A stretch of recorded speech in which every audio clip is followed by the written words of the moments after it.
Are you a parent wondering if you're doing right by your kids? A therapist looking for real-world applications and working with children and their families? A teacher trying to navigate educating the whole child in today's world? Then this is the podcast for you.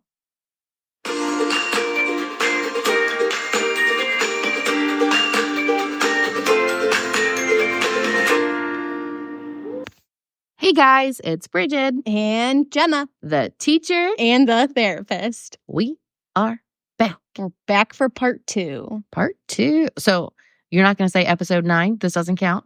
No, this is episode 8, part 2. 8.5. 8.5. I'm going to put that in there. 8.5. This is welcome to episode 8.5. Yeah. Just to recap, last time we talked about the ACE score, ACE, adverse childhood experiences, and childhood trauma kind of in general. And then today we're going to dive into how can we most effectively, first heal our own trauma and then be able to help children with some of these backgrounds or some substantial life events. Yeah, before we jump in, I wanted to say, last time we talked about how you might have these high scores and feel like, but my childhood was okay. I'm not traumatized from it. Mm-hmm. But we didn't really get into validating. You might have a low ACE score. Mm-hmm. You might say, my parents stayed together. I always had enough food to eat. Nobody died. Nobody went to jail. But I still have childhood trauma. And I don't want it to feel invalidating for those of you who felt that way. You can have an ACE score of 0 and still have had a traumatic childhood. Yeah. Because this is just a list of these particular questions. And it's kind of like we talked about, it's not always just the event. It's more to it. It's how you responded to the event. It's how the event made you feel. Right. And impacted you. Yeah. And yeah, absolutely. And that's part of my, like I was saying in part 1, 8.0, episode 8.0. That's kind of part of my criticism, I guess, of the ACE score, or it's not the end all be all. Cool, it gives me information just like a depression screening gives me information or anxiety, but it's not, there's a lot more. And in fact, in my intake, when I'm asking about trauma, I might give a couple of examples, but I say, or anything that felt traumatic to you. Was there, obviously it depends on age and things like that.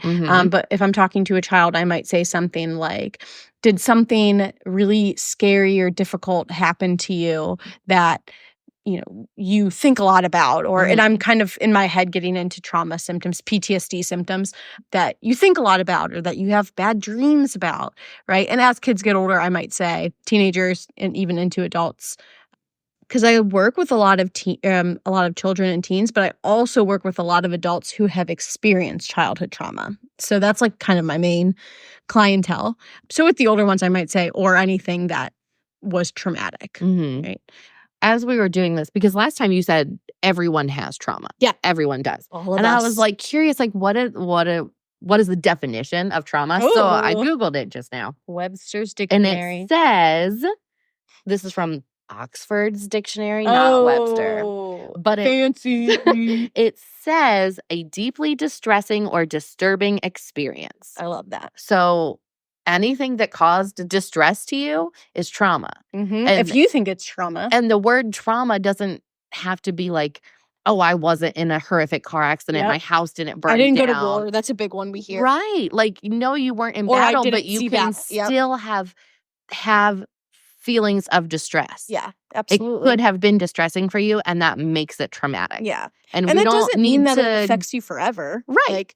Last summer, I totaled my car. I was in a car accident. I was not badly injured. But yeah, there were times, I would say that at the time, that was a traumatic event to me because I did start driving right away, which is kind of, they say that, right? You fall off your bike, get back on the bike. Back on the horse, right? Yeah. And so I did, but I mean, it was during a left-hand turn. So I was cautious of that when I'd be making left-hand turns. There are still times that it's I could turn. I've been driving for 13 years. I could make that turn. The car is far away, but I will wait, right? Yeah. I'm just extra cautious and things like that. So that doesn't mean that, I'm never going to drive again or that I didn't. I did start driving quickly after that. And I'm not as impacted now as I was a year ago. And it's not like I got therapy for it or anything. And sure, somebody else that could have been in my exact same car accident might not have thought twice about getting behind the wheel. And somebody else that was in my exact same car accident might still a year later not be driving. So it really just depends. But you have these events. That's what I mean. Everyone has trauma. Right. That doesn't mean for the rest of my life I'm going to always think about that one time in July of 23 when I got in a car accident. But at the time, it was very impactful. Well, and I think that's something, as we kind of touched on, like battle and things like that, you hear about PTSD. Yeah. And that post-traumatic stress disorder, right? Yeah. And so, Jenna, I don't know if you can kind of like unpack like what that is. Yeah. F43.9. And can we heal from that? Or do we just expect we have PTSD for the rest of our lives and have to learn how to get over it? Yeah, just get over your trauma. That's what I tell all my clients. Just get over it. Can you shut up? No, I'm kidding. I hope, hey, any clients out there, if you're listening, you can HIPAA compliantly tell me that if I have said something like that, because I hope not. I hope I have not made you feel that way. I work very hard not to do that. But yeah, so PTSD in general, it has to be at least 1 month after the event. So the event, as we said, trauma is not only the event, but the event for this specific diagnosis is an important part. So this is a whole other thing. The event has to be, you have to have directly experienced, witnessed, or heard of a close loved one that either something that was fatal, potentially or near fatal, or a sexual assault. They added that one in kind of on its own. Okay. Which I is didn't know like about that props last to one. that. It's very. So, and once again, does that mean someone died? No, it does not. But there, you had that fear instilled, right? So something like, or I think it's the definition is also like great bodily harm, right? And so if you are a child, if we're going back to the ACEs, if you are a child and you are being physically intimidated by an adult, that can feel life-threatening. Absolutely. Even if they never laid a hand on you, right? Because they are bigger, they are stronger, they have authority and control over you.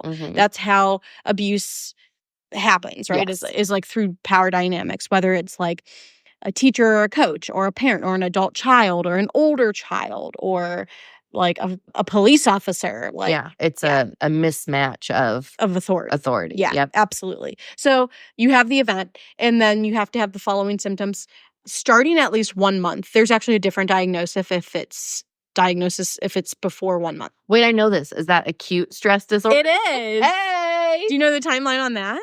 I'm going to say less than a month. 3 days to 1 month. Okay. So the first 3 days, we're just expected to be effed up after a traumatic We're event. just expecting that you're going to have a normal reaction to an abnormal circumstance. Exactly. Right? Okay. So after 3 days, we can be in that acute stress. Yes. Okay. And after a month, you could be diagnosed with PTSD. Post-stress. Post-traumatic stress. Okay. So yeah, you have the event, you have the 1 month, and then we see kind of differences in like mood/cognition and then level of arousal. And then re-experiencing. Those are like the three kind of, and I'm not like reading from the DSM, I'm doing this from my brain, so I'm not going through all of them. But mood cognition is things like poor concentration, increased anxiety, lower mood, more irritability, things like that. If you just hear that, that sounds like depression, that sounds like anxiety. If people out there who are familiar with the DSM or other clinicians, like that could be easily mistaken. Yes. Right?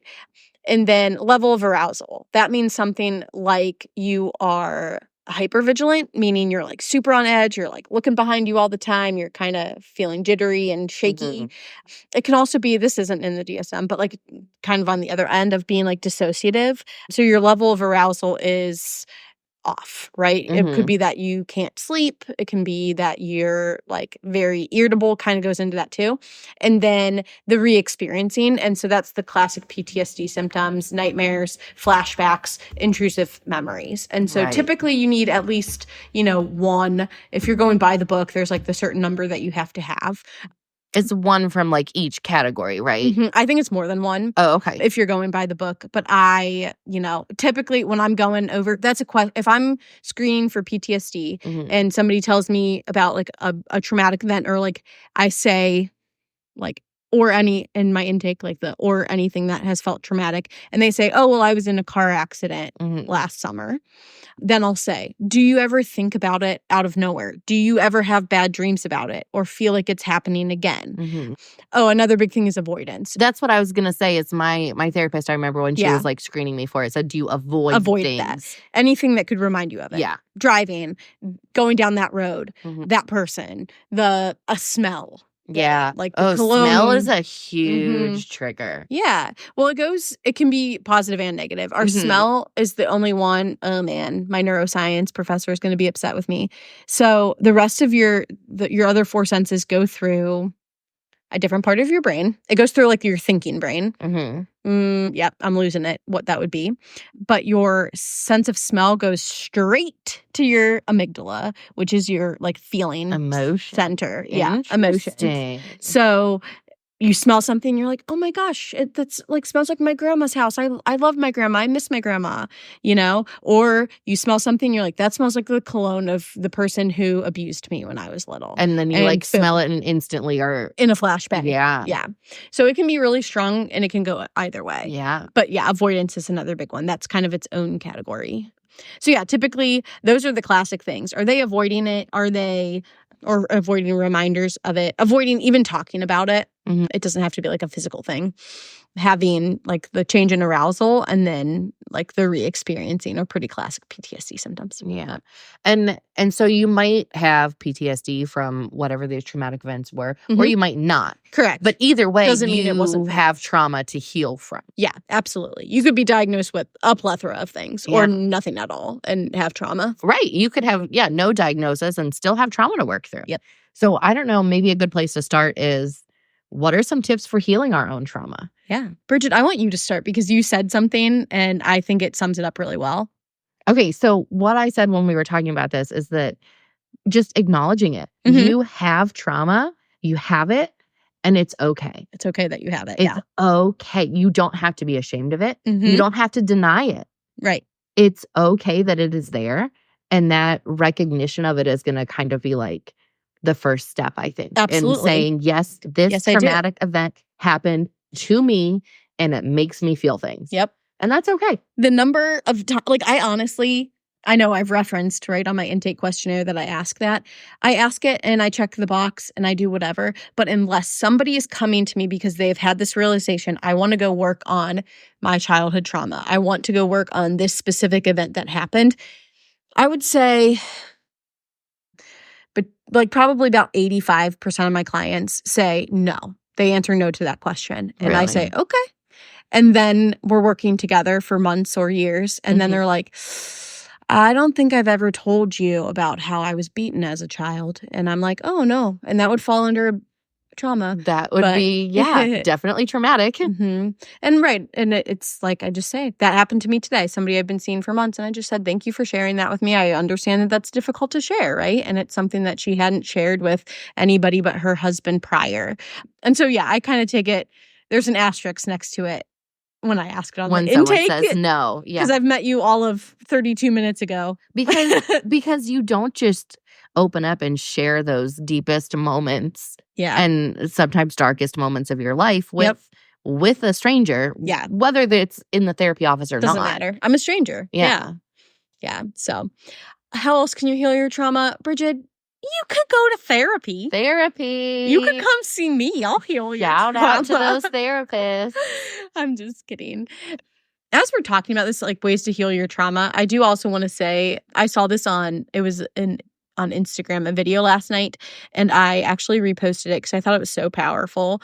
Her name's Jazz Thornton. She's from New Zealand. Shout out Jazz. She's amazing. She is like a mental health advocate, started a nonprofit, all these things. She's great. Check her out. But she posted this video and she said, your trauma is not what made you stronger. Everything after that, everything you did from that moment forward is what made you stronger.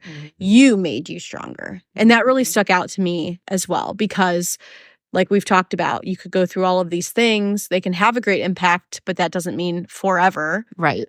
And yeah, I think you hear that a lot. Well, what you go through, what doesn't kill you makes you stronger. Well, like, no, sometimes it gives you trauma. Right. What doesn't kill you gives you trauma. And so yeah, but it's like your own resiliency, your own healing, the protective factors in your life that we could get into if we want to, but that is what made you stronger, not the event, not the trauma. Right. So. This one you have on here is very interesting to me. Okay. Inner child work. I love it. What is inner child work? Yeah. Sometimes you'll hear it called, or it's similar to reparenting. I think that's like a hot topic amongst us millennials, Gen Z. And yeah. Not millennials. You're a baby. You're a Gen Z. I'm cusper. Oh. I'm a cusp. It's 95. So please, hey, y'all, email us and or Instagram message us with the year you were born and what generation you identify with, because I strongly identify as a millennial. I strongly identify that you're not a millennial. Well, you're an elder millennial. I am Brigid. not even elder. I'm like you're solid middle of mid. the. I am like quintessential millennial. Yeah. I know. I only had 5 years in the 90s, but I still say I'm a 90s baby. Anyway. Coming of age in the millennium. That makes me a millennial. But yeah, so reparenting, that's something I hear a lot with millennials specifically because, I mean, I'm old enough to have kids, but as they became parents, they started reparenting. And basically that means giving yourself what you didn't have, giving yourself what your parents maybe couldn't give you, like we talked about in part 1. They may have done their best and still you needed something else. Well, a lot of us millennials were raised by boomers and they grew up in a different time, and boomers don't have emotions. Didn't necessarily have the resources to give us what we needed. Not emotionally. Yeah, absolutely. And yeah, so inner child work is really like exactly what it sounds like, your inner child. So there's different ways that you can do this. You can do it through writing. What would you say to your younger self? You know, if you could talk to yourself at age 5 or 10 or 16, what would you tell them? Visualizations. So I do that a lot with clients of like, picture yourself holding that child. Picture yourself at 5 years old, and now here you are. Oh, the tears, the waterworks that occur in my office when I do that. And some people are like, I can't hold that girl. I can't do it. It's one of my favorites, but it's difficult, which is understandable. That's hard. Because you want to comfort that child, right? Or you can like do drawing. Something that it's kind of a fun way to do it, I think, is using your non-dominant hand to draw a picture. Oh, okay. Or, you know, like I was saying, write the letter to your younger self, then use your non-dominant hand to write the letter from the inner child to you. Oh. Or drawing, like even coloring just in general can kind of take you back. Doing things that you enjoyed doing as a child or that you wish you could have done as a child. But doing it, things like coloring or drawing with your non-dominant hand, because then it kind of looks like a kid did it, right? See, Brian, we had to go to Disney World to heal my inner child because I wanted to go as a child. And you did it. It basically was therapy. Yeah. Well, that was probably traumatizing that as a child you never got to go to Disney. I'm going to say no. I'm going to say it was traumatizing to my husband to see our bank account when we got home from Disney. Potentially. It was... You know, it was him. You might have saved a couple therapy bills with that trip. Worth it.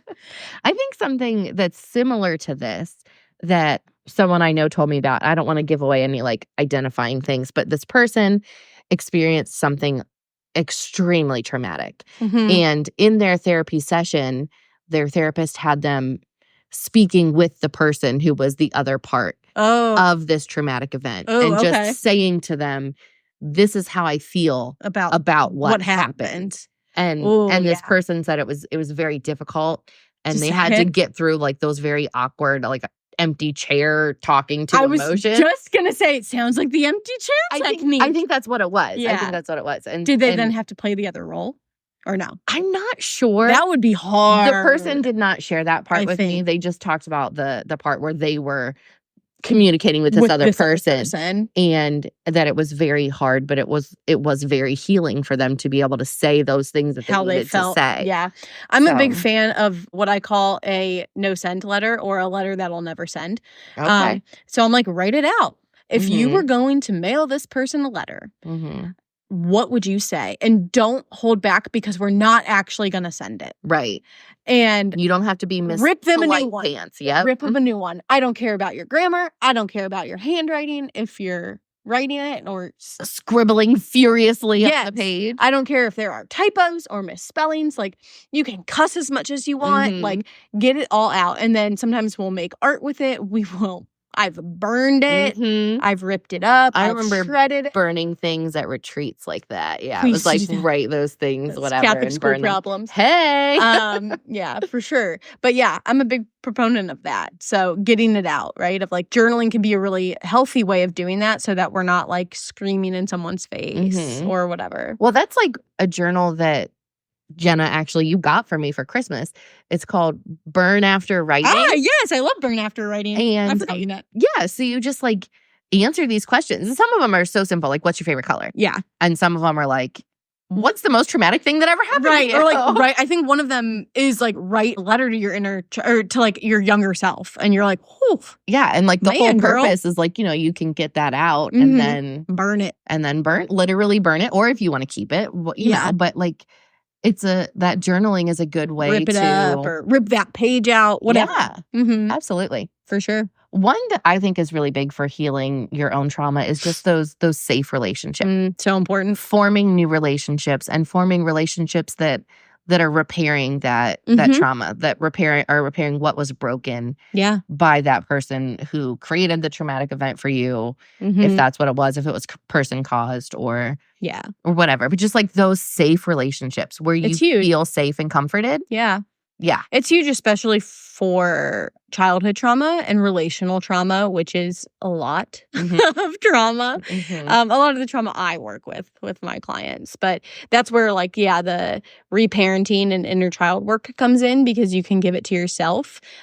And I work with a lot of sexual assault survivors. And so that is huge, or any domestic violence, anything that's like very relational. It's arguably, I mean, that is one, in my opinion, a safe reparative relationship is like paramount to healing from a relational trauma.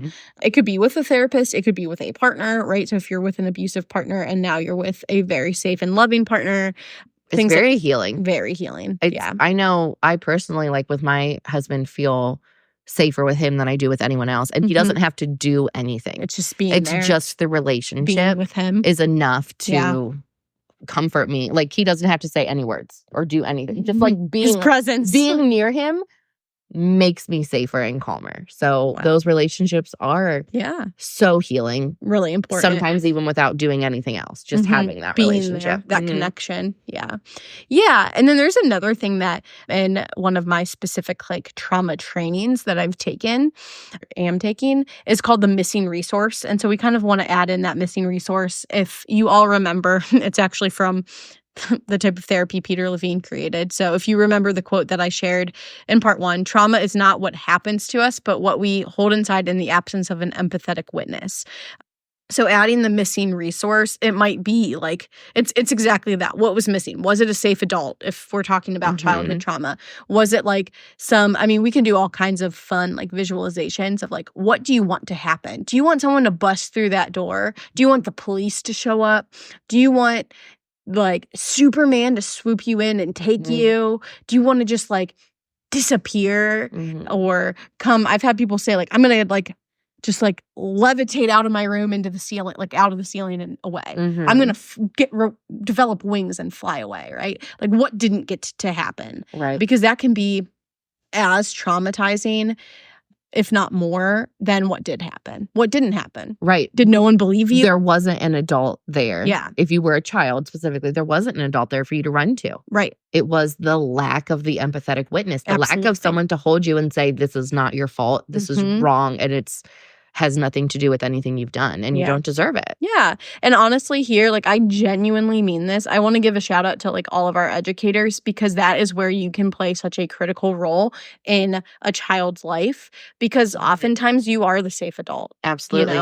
There are plenty of kids that are no, Jenna, I am so glad summer is over. I am so glad I'm back at school, because schools can give with all the problems that there can be in school systems, they can give so many physical resources. Maybe they get free lunch or free breakfast or school supplies or whatever, but also just that emotional connection is so huge. having a grown-up that cares for you is life-changing as a child. I read something on Instagram, I think today or yesterday, that said, it was posted by a teacher. It might have been on our Instagram because we follow like teacher accounts, that said one of my former 8th graders just called me and she's moving into her college dorm and her parents told her, quote, "That's your problem to figure out."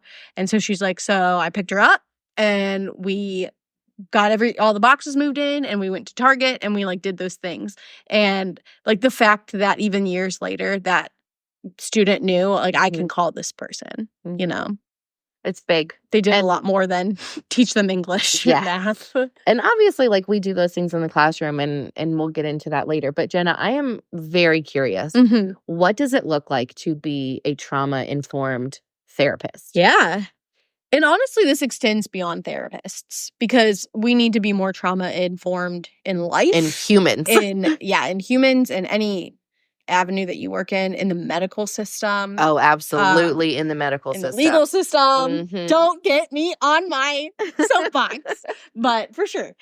Yeah, so there's something, it's called it was posted again on Instagram where I do all my best research. I'm kidding. Because you're Gen Z. Because I'm, okay, fine. Because if you were millennial, your research would be on Facebook. Fair. But this is called the evolution of a trauma practitioner. So there's like trauma aware, trauma informed, and trauma trained, right? Okay. So in grad school, I think they have done a good job in therapy school of trying to teach future clinicians to be more trauma aware, meaning there's a general knowledge that there is a lot of trauma in the world, that there's a presence, and that trauma is bad, right? Right. But you don't know what the effect is. You don't really understand how is it affecting me as a therapist, and in my, like, how could it be affecting my clients or my students or my patients or my like customers, right? Like in whatever area. So you might be like, yeah, I know that there's trauma and I know that it's kind of bad, but you don't know how to like apply it. Right. Trauma informed, you have that clear understanding of how somebody's trauma history impacts the space and the situation that you are in, and a plan in place to prevent it and or respond to responses, question mark? What are you going to do? Responses. Yeah. What are you going to do if somebody's trauma gets triggered or activated in your workplace or in your home or in your whatever, in your classroom? Like, how are you going to react to that, right? And then trauma trained, right? We're talking about trauma practitioner. So that would be, you've gotten formal training. You go to obviously like tons and tons of hours of training, and you might have to pass a certification and you have to get supervision and all the things. Well, I mean, Jenna, you've been doing your trauma training for years now, I feel like. Yeah. It's constant. You're like, I'm traveling for my trauma conference. And then you're just gone for 5 days. Like, I assume reliving trauma, I believe, without your shoes on is basically what I've got from your trauma training. Oh my God, I'm going to send this to everyone in my cohort. Yeah, because I mean, that's part of being trauma informed, right? When I came up, because I was like, okay, so how does this translate into like a classroom, a therapy space, yoga studio, medical, a hospital, a doctor's office, right? And a lot of them are things that, like, for example, the trauma trainings I've taken, that one, Brigid's talking about somatic experiencing. But it is. So yeah, we're barefoot because A, that's more comfortable. 2, that's very grounding because my feet are literally on the ground. We're sitting for like long stretches of time, but we have things in place. So these are things that you can take into your own space, listeners, wherever you work or in your home or in your friendships and relationships. We have a no sense policy. And that goes back to what we were talking about earlier. Okay. Your lavender lotion. I love lavender lotion, but I don't hate it. Okay. One time I threw up when I had it on, and now I hate it. There you go. It's not trauma, but it still makes me nauseous. It's an aversion. Yeah. Right? It's an aversion. And so, yeah, I don't know. You hate it. Maybe the person next to me, lavender sends them into like a trauma trigger. So you never know. Not diving right in. So this is maybe a little bit more specific to something like a medical setting, a therapy setting, but even just in general with like your friends and family. Yeah, you're not going to be like, hi, nice to meet you. My name's Jenna. What is the scariest, worst thing that's ever happened to you? New party icebreaker. No, don't do that. Because you need to like build those relationships and those resources and like have some sort of stability before we're diving into the deep end.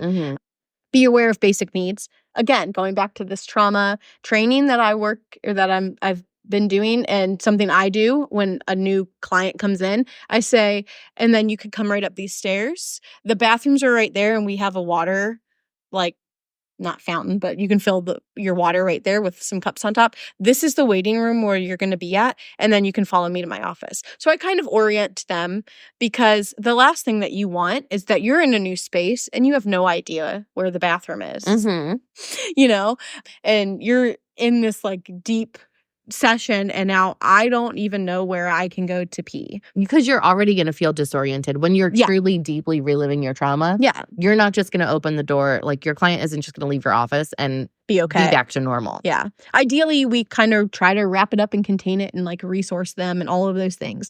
But yeah, being aware of that. See, like, knowing the signs. I'm not going to be like, okay, your 52 minutes is up. Bye. If they are crying, if they are hyperventilating, if they're staring off into space and they're on Neptune, like, they're not ready. They're not ready. Yeah. They're not ready to leave my office. And that's all about timing and things like that. And that, again, it can apply to other things. You just told someone that they have terminal cancer. Okay, next. Right. You don't just kick them out of the office. Yeah. Some do. Don't. But not ideal. For the love. Please don't. So being aware of basic needs, things like that. Having food. I have colleagues that will have food on hand. We have access to water, things like that. Assume positive intent, or conceptualizing everything as like a trauma response, which that's a lot. But an example, this came up for me again today, is like if someone cuts you off on the street, on the road when you're driving. Yeah. What do you think if that happens? Okay. This is so random. We were driving home from Cleveland today, and someone cut Brian off. And then 2 seconds later, someone else cut them off. And I was like, karma. Karma's a bitch. That's right. Anyway, I don't think that's what you were talking about. So no, but that's funny. Sometimes you think that, right? Or you're like, what the heck is that guy doing? This guy doesn't know how to drive. Instead of thinking that, think of it as, wow, that guy just sped past me on his way to the emergency room. Yeah. His wife's in labor. Wow, she just got a call that they're taking her off life support. That person just found out that their dad died. And when you think about it like that, you're not having that reaction of karma's going to bite them. Yeah, it's hard to be angry with someone when you're being empathetic. Yeah, exactly. When you think about it of like, wow, they just got, they have lung cancer. They're leaving the doctor's office, and that's what they just found out. Yikes. Yeah, well, I think that's something we talk about a lot, is like, you never know the battles that other people are fighting. Exactly. So assuming that you don't know. Yeah. Assuming that person is having the worst day of their life. You have no idea. Be nice to wait staff. Like, you don't know what people are going through. Right. You know? Touch and consent is a huge thing. It's kind of the original mentality, right, in therapy was that you don't touch. You don't ever touch your clients. Some of that is shifting. In the training I'm doing, you can actually become a touch practitioner, but that is something that you need explicit consent for, especially in therapy. It would be in your written informed consent. You would verbally say it. There have been times when there have been times a client has asked me for a hug. Sometimes I'll have child clients that'll just come up and hug me. Yeah. Sure. You're used to that. Absolutely. And with things like that, or if they say like, I'm trying to think of like how it would come up. I'm trying to, now it like escaped me how I respond. I usually respond in a way of like, thank you so much for the hug. Like, can you ask? Or something like that. So that they know like people have to ask before they hug you. Right. Child client. It's children a lot for sure. Because I mean, we've touched on this before. We crave that physical touch. Those like whatever emotional sensors get released. Endorphins. Yes, we crave that. We want that. And so as a child who doesn't have the thought process, they just know hug makes me feel good. I hug you. I want to do it. And so, of course they're going to do it. And we can, and obviously help them learn appropriate ways to do so. But, and that doesn't mean like if your own child hugs you, you have to tell them stop and ask first. Yeah. Some situations we know it's okay to hug. We know we can hug our partners. We know we can hug like children, whatever. But for those, like, I know I have a friend with a kiddo who loves hugs. My kiddos do not love hugs. Okay. So he's so sweet. He's really learning recently that he can't just run up and hug them. Hug your He'll kids. run over to hug them and then he'll stop. Yeah. And then he'll kind of like put his arms out and kind of like, do they want to hug? Yeah. But it's very, Reading I mean, body he's language. 4 years old and he's Mhm. learning to Like those just that accept body language. accept that, you know? okay, they don't want to hug and that doesn't mean there's anything wrong. Like, yeah. it's Say, hi, Jay. yeah, it's Mhm. beautiful to see Yeah. from a 4-year-old Right? understanding that. You want to praise the heck out of that, right? Like, Mhm. oh, wow, I saw you were so excited to give her a hug. Thank you so Mhm. much for stopping. And like, shout out to his mom because for she's teaching that. doing an amazing job. yeah, absolutely. And then, like, yeah, my final thing is like, ask, don't tell. So you always want to invite people if it feels okay to do this. If I'm doing like a visualization or a guided meditation or something with a client, I never, ever, ever, ever, ever, ever, ever say, now close your eyes, because that is not safe for some people, for a lot of people that I work with. Okay. So I will give that option. Whatever feels good to you. You can find a focal point in the room. You can close your eyes if you want to. You can, a lot of times we'll say like soften your gaze, right? Just kind of let your eyes like rest. I'm like, you can look, I'm like, if you feel weird with, you feel like I'm looking at you, like I'll turn my back while I'm reading the meditation. Mhm. We can both look out the window, you know? Because, yeah, I never, ever, ever tell someone you have to do this. I was always that kid in class when they would say close your eyes and I'd be like looking Peeking. around because I don't know. Yeah. Because I'm pretty sure I had that oppositional defiant disorder. You did not. I'm telling Okay. you, but my dad would say I did. Anytime he told me to do something, I would do the opposite. So like close your eyes. I'm like, absolutely not. I will not be closing my eyes because you told me to.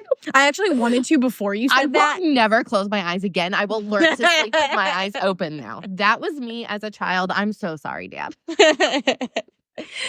Oh, man. I'm sure you don't see any of that in the classroom now. No, and opposition. certainly not in my own children. No. Big yikes.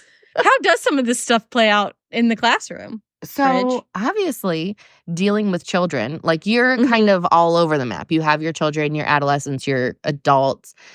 Mine are all children. Yeah. And so at once. I'm and- one-on-one. True. Mm-hmm. And so they are, if they're having these traumatic events, they're happening right now. Mm-hmm. These are kids who might have been physically harmed last night at home. Yeah. And they're coming And then to are school. coming into school the next day. Yeah.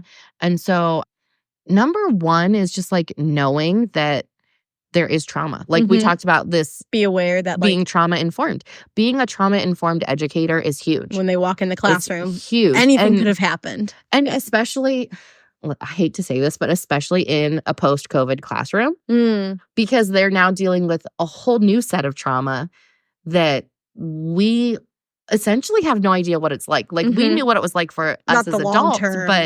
but yeah. now these are kids who have come in and out, and the kids Sure. that I have that are 5 they were born into COVID. Right. And so this life is all they've known, but it can still be traumatic. So like, Oh, for sure. there's a whole range, right? Like we don't know exactly the trauma that a child has when they walk in our classroom.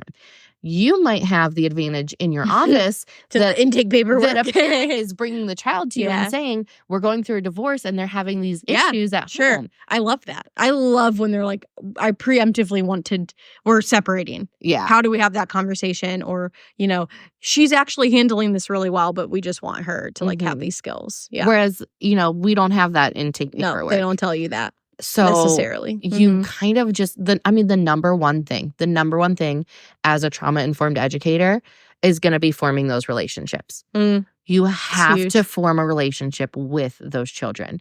There's no way that child, you're not going to be any use to them, education or otherwise. Sure. Even academically. If they don't know that they can count on you, if they don't know that they're loved by you, if they don't feel supported by you, you can't give them anything. Yeah. I mean, we've talked about, I think one of our kind of favorite quotes. I was going to say that. Yeah. One of the favorite quotes that Jenna and I have in regards to children is, children don't care what you know until they know that you care. They do not care that you can help them get through their trauma. They do not care that you can teach them their multiplication facts. Yeah. They don't care until they know that you care about them. Yeah. You have to care about them, and you have to let them know that and form those relationships. And that's going to be the number one thing. I mean, for sure.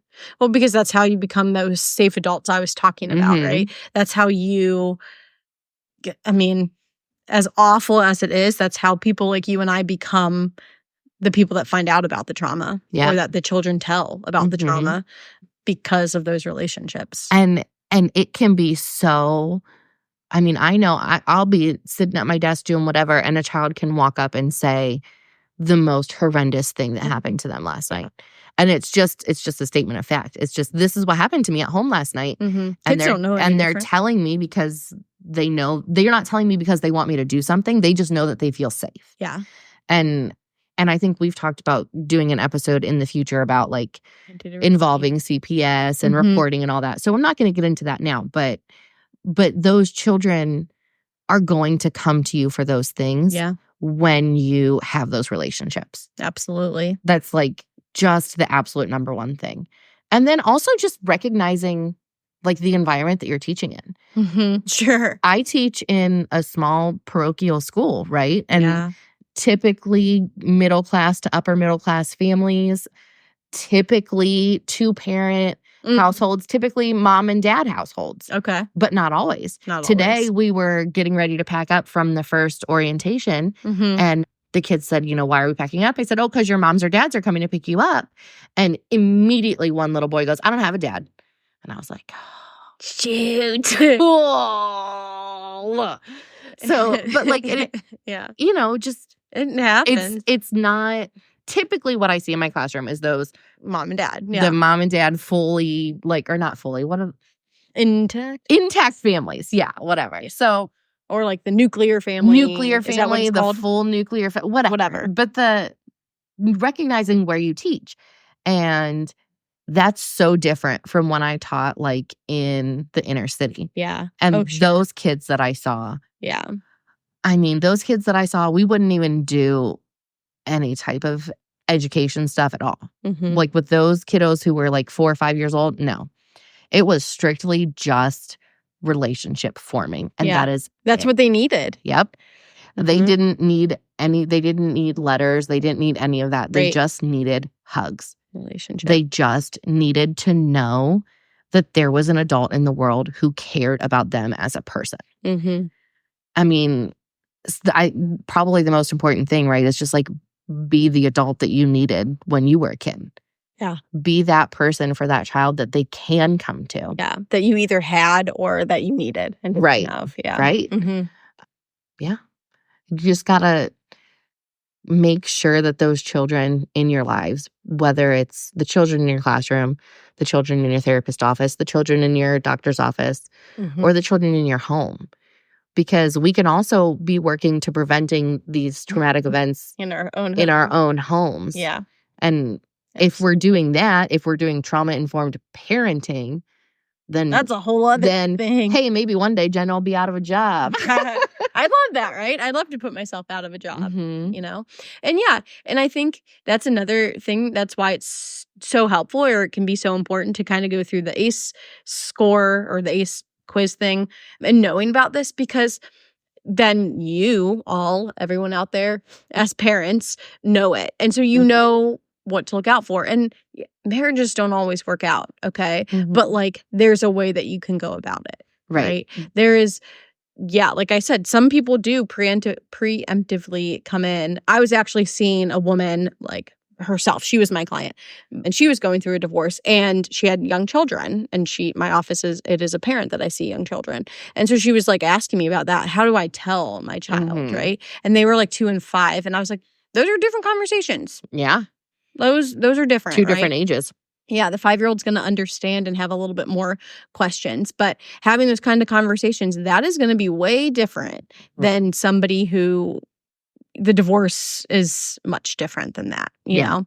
Then it's very contentious. And I said, like, my advice for that to her and in general is like, if you can, and I know it's not always this way, but if you are married and you have a 2-parent household, if you can at all, if you can help it, both parents sit down with the child, both of them. So it's not the blame game. It's not like, well, mom said she was leaving because she's the one that said it. Like, mom and dad both love you. This is not your fault. We both still love you and things like that, and giving that reassurance to kids. And so, yeah, things are going to happen. It's going to happen, right? But there's a way to go about it that, you can maybe prevent a life of struggle. Right, because like we said, everyone has trauma, but not everyone's negatively impacted. Being those protective resources for your children will help prevent those lasting effects of the trauma. Yeah, absolutely. If you are giving your child the support, the care, the comfort, the encouragement that they need, then they are going to be able to deal with those traumatic events in a much more appropriate way. Absolutely. Yeah. And you might be the person that they turn to, like we've talked about before, right? Being the parent that they call. So, all right. Be the parent for your kids. Be the teacher for your kids. Yeah. Be the therapist for the kids. I like that. Be the one that they go to. Be the one.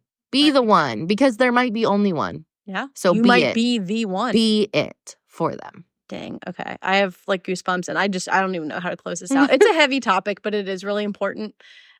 And like, this is just to recognize that, like, I do this and I talk about this all day long, and I'm speechless. Like, it never gets easier. No. Especially not with kids. No, it does not. Seeing kids go through it's hard. The worst. So also, side note, make sure you're taking care of yourself. Take care of yourself. That's self-care. Huge. Yeah. Go take a bubble bath. Yes. Do it.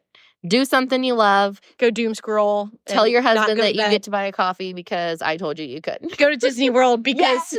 Go to Disney World to heal your child trauma. That's what I'm saying. Heal your inner child. Thanks, Brian. Go to Disney World to prevent your children from having trauma.